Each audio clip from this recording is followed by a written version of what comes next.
Guys, I try to keep it as real as possible with you.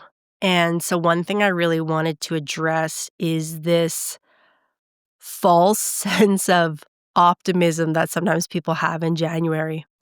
And I know that doesn't sound like the most uplifting statement or positive statement, but like yeah, it's exciting that we're in a new month and we're starting a new year and it's like you get to put a period or an exclamation mark or a line through that last year and you can kind of just put it behind you and focus on what's coming for you and what you want this year to be. Like, yes, I don't want to take away from that.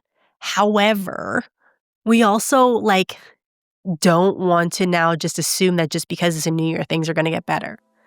Like, the reality is if you don't change, nothing changes.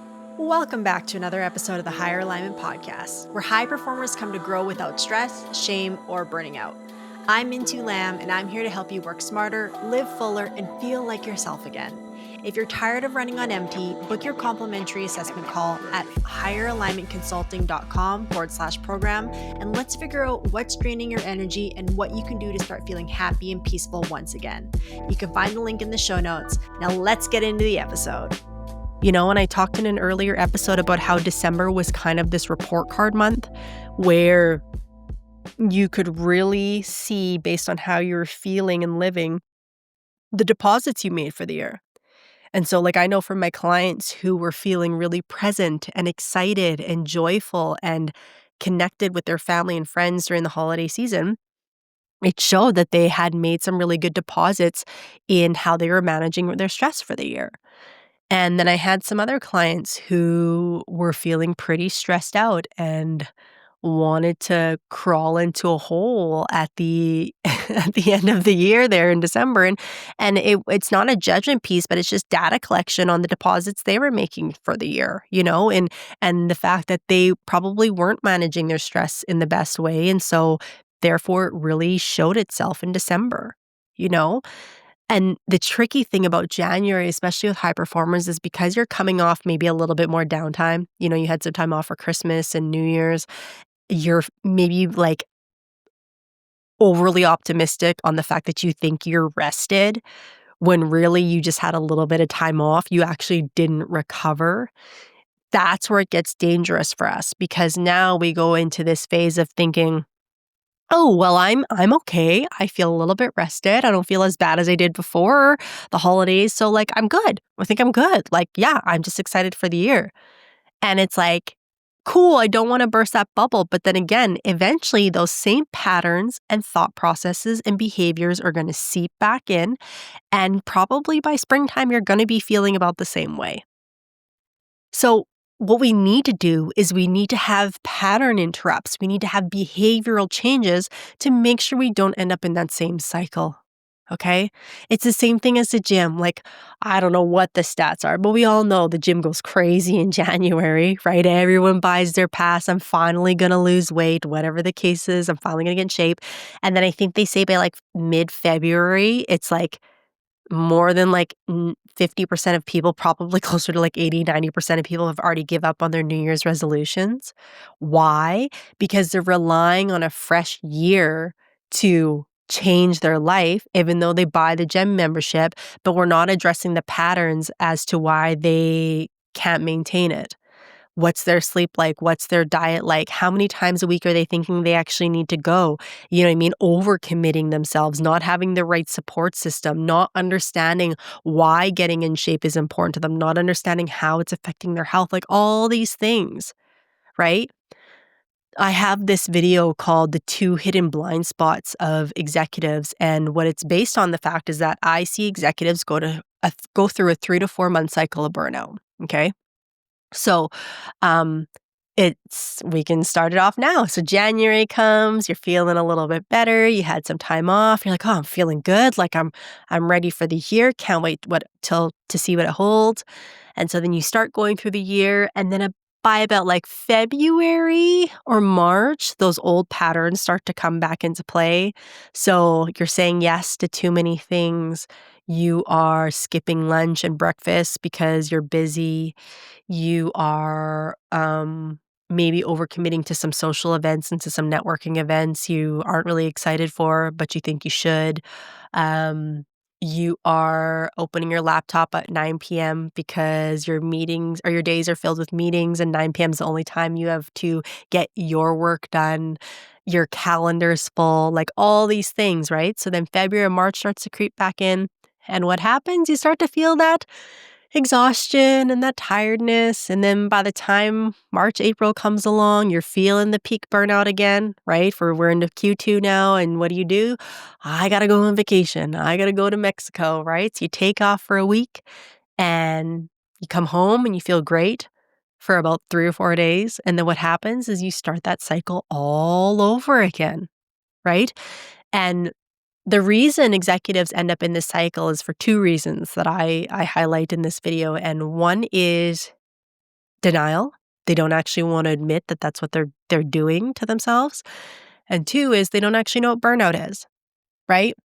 So let's maybe start with number two and talk about that. So burnout isn't necessarily the picture that everyone paints it to be, which is like you're exhausted, you're lethargic, you're stuck on the couch, especially for my clientele, anyways, and my audience of high performers. Like burnout to you is usually high functioning burnout, which means you are still making shit happen and productive during the day, but you're paying for it on the back end. So you're making things happen and getting things done, cool, so you don't think you're burnt out, but it's showing up in your broken sleep, your digestion issues, your short fuse or your snappiness, your chronic overthinking, your overanalyzing, your fixation on certain outcomes, your reach for sugar, alcohol, weed, your addiction to late night crime movies before you go to bed because you're stuck in fight or flight, your inability to slow down and to have to fill every moment of your calendar, even on the weekends, even on vacation. Like these are subtle signs of slowing down, your inability to feel joy or laugh anymore. Like we don't look at these as burnout because we think, but I'm still productive, right? Where again, high functioning burnout means you're just paying for it in back end ways, which usually more so affect your health, your relationships, and your happiness, right? So when you don't understand that these are signs of burnout, then you just keep living that way and you normalize it. You normalize the exhaustion, you normalize the irritability and the unhappiness, right? And the reason I want to highlight that those are signs of burnout is because people, going to the other part of this about denying the burnout, it's like when we hear the word burnout, especially as high performers, it almost is this feeling of like we can't handle the job, which is so far from the truth. Like it has nothing to do with how you can handle it and has everything to do with how you're processing the stress that you're dealing with. Right? Like if you're a high performer, if you're an executive, if you're a business owner, you're dealing with stresses all day, every day. That's why you're in the position you're in, right? Like you are paid to solve big problems. You are paid to put out fires. That's why you're here.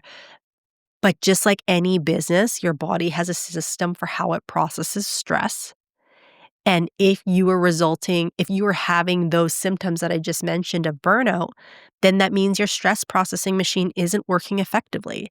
And just like any system in any business, if it's not working effectively, guess what? You're not making money. The business isn't healthy.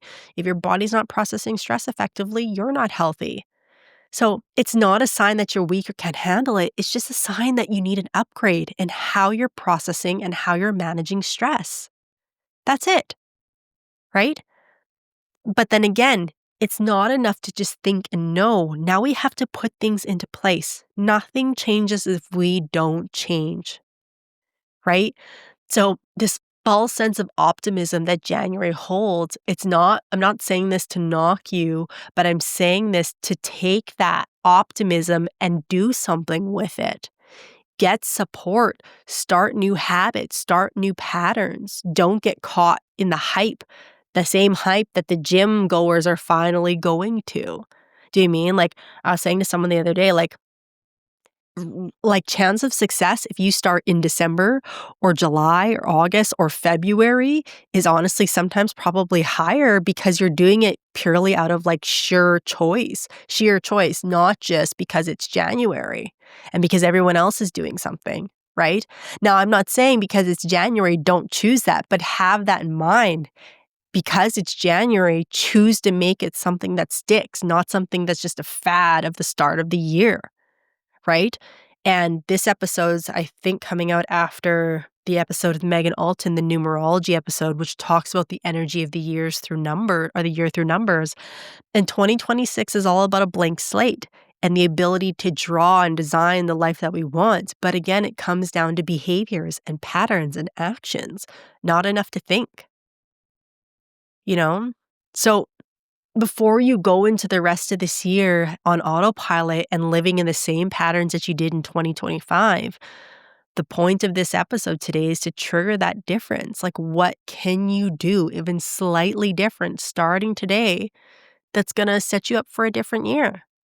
And it doesn't have to be anything big. Even just like for this week, try, just saying no to something that you wouldn't normally said no to. Maybe it's you have a brunch you have to go to on Saturday and a dinner Saturday night. Maybe instead of 2, you go to 1. Maybe it's instead of taking on another report at work, you delegate it to someone else. Maybe it's instead of setting up some type of event for, I don't know, your kid's soccer or something. Maybe you let someone else take care of it this time. Soccer's probably not conducive to January, I guess, if it's indoor, but you know what I mean? Just like, where can you cut something out that gives you a little bit more capacity? And it's not about cutting out it just for you to rest. What's more important is the pattern of being able to say no, right? Because with high performers, we just, it always comes from a good place, but we say yes to so many things because we think we can handle it. And eventually we end up just self-sacrificing the entire time. And we get to a point where we're like, okay, so I'm the one who paid for that, right? I'm the one who actually thought I could handle it, but it's actually slowly killing me inside, right? So even just for this week, and then maybe each week after that, you just build up on things that you can start to say no to. But my whole point in this is going to be a short episode, is don't let the optimism of January fool you into thinking things are just going to change because it's a new year. It comes down to you. And if you're specifically dealing with burnout and you're thinking, I don't even know where to start, or that feels like a lot.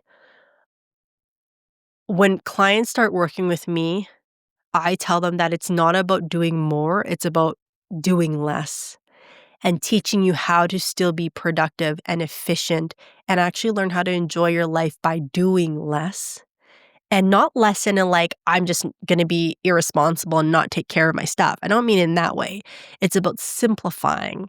It's about making things aligned so there's less clutter and chaos around it, because all that clutter and chaos takes energy and time out of you. It eats up mental space, it eats up emotional space, and it eats up energy we don't need to be wasting, right? So it's a call to simplify.